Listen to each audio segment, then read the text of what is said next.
مکتب ہند by Nazia Zakir Sheikh presents مضمون اردو زبان دانی، جس میں ہم جملہ بندی سیکھیں گے۔ جمع چہارم، عنوان تربوز۔ تیار کردہ نازیہ ذاکر شیخ، معلمہ انجمن اسلام ولی محمد دوست محمد پیر محمد اردو پرائمری اسکول 25 بن گارڈن روڈ پونے 1۔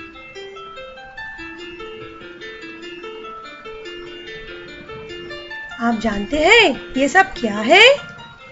جی ہاں، یہ مختلف رنگوں کے خوشنما پھل ہے۔ اب بتائیے، ہرا دروازہ لال مکان، اندر بیٹھے کالے مہمان، پہچانو کون؟ جی ہاں، تربوز۔ یہ تربوز ہے۔ تربوز یہ پھل اللہ کا بندوں کو دیا ہوا ایک نایاب تحفہ ہے۔ تربوز ایک موسمی پھل ہے۔ یہ پھل اکثر گرمی کے موسم میں پایا جاتا ہے۔ تربوز میں 92% پانی موجود ہوتا ہے۔ اس کو کھانے سے جسم میں پانی کی کمی دور ہو جاتی ہے۔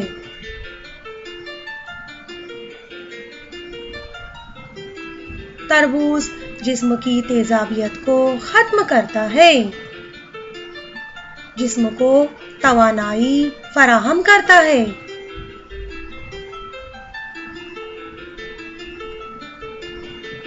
تربوز سے الگ الگ قسم کے کیک بھی بنائے جاتے ہیں۔ اس کے ذریعے بچوں میں اس پھل کو کھانے کا شوق پیدا ہوتا ہے۔ تربوز بچے، جوان، بوڑھے، ہر کسی کا پسندیدہ پھل ہے۔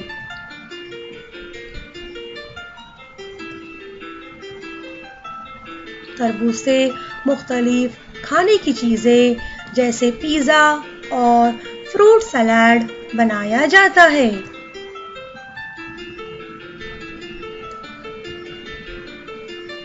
تربوز سے مختلف مشروبات بنتے ہیں۔ اس کو دودھ میں ملا کر ملک شیک بھی بناتے ہیں۔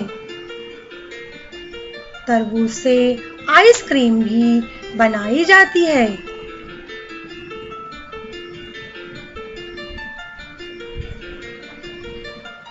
تربوز پر مختلف آرائشی اشیاء کی تخلیق بھی کی جاتی ہے۔ اس کی سجاوٹ دل کو بھا جاتی ہے۔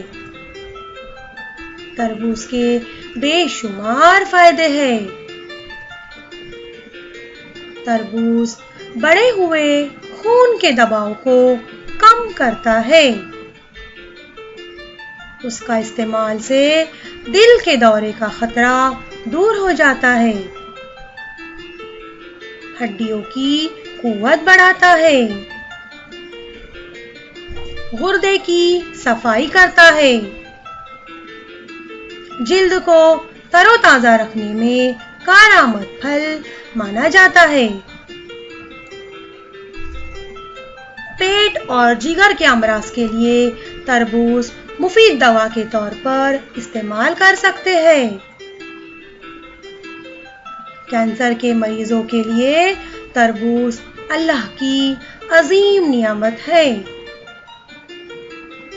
اسی لیے شاعر نذیر اکبر آبادی نے کیا خوب کہا ہے، کیوں نہ ہو سبز زمرد کے برابر تربوز، کیوں نہ ہو سبز زمرد کے برابر تربوز، کرتا ہے خشک کلیجے کو تہتر تربوز۔ شکریہ۔